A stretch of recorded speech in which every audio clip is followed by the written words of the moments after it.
menemukan desa angker.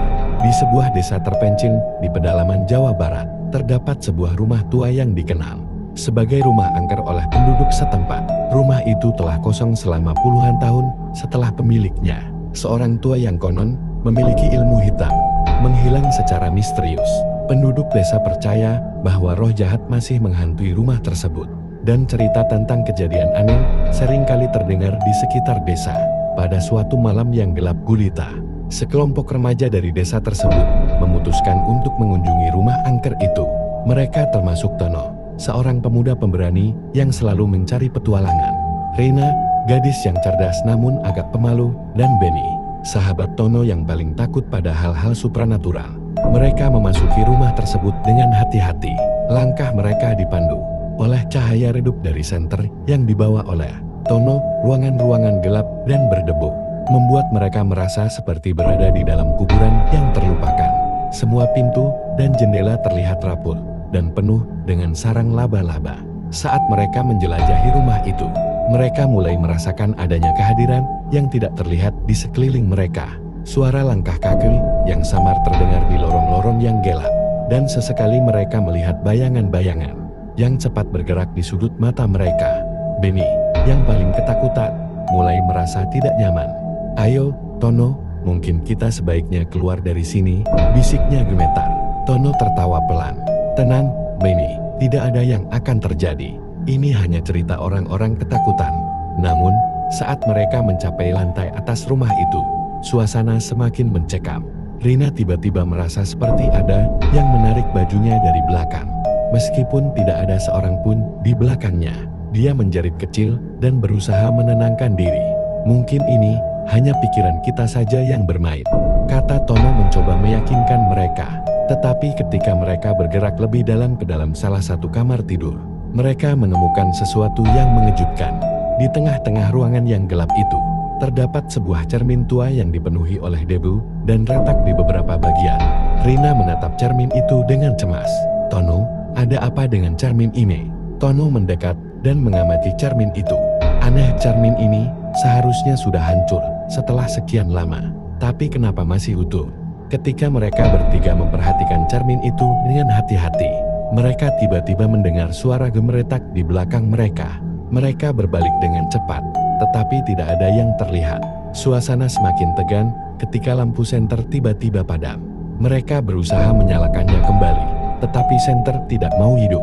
Mereka terjebak dalam kegelapan total. "Tono, ini tidak lucu lagi.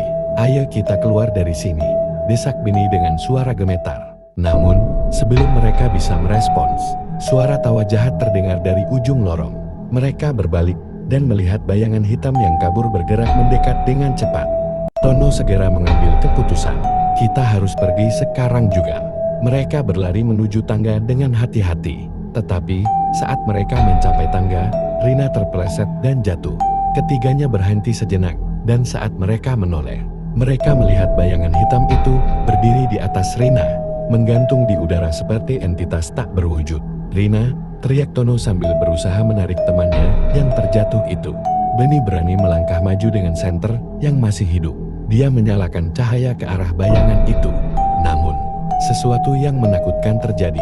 Bayangan itu tidak memiliki bayangan sendiri. Benny merasa nyeri. Ini bukan manusia. Mereka berusaha menarik Rina yang terpaku ketakutan. Tetapi tiba-tiba mereka merasakan udara di sekitar mereka terasa dingin sekali. Ada suara-suara bisikan yang tidak bisa mereka mengerti. Dan bayangan-bayangan muncul di setiap sudut ruangan. Ketiganya berlari keluar rumah itu dengan cepat, melewati lorong-lorong yang gelap dan terdengar suara-suara aneh di belakang mereka. Mereka mencapai pintu depan, tetapi pintu itu tiba-tiba tertutup dengan sendirinya di depan mata mereka. Mereka terjebak. Tono mencoba membuka pintu itu dengan kekuatannya, tetapi itu tidak bergeming. "Hilangkan kami dari sini," teriak Rina dengan mata berkaca-kaca. Tiba-tiba, suara tertawa jahat terdengar dari balik pintu. Mereka berbalik dan melihat bayangan hitam itu kembali. Kali ini, mengambang di atas tangga. "Tolong, tolong!" Benny memohon dengan suara gemetar. Namun, bayangan itu semakin mendekat dengan cepat. Mereka saling berpegangan tangan dan menutup mata, menunggu nasib mereka. Tetapi, tiba-tiba semua menjadi hening. Ketika mereka membuka mata, mereka berada di luar rumah itu.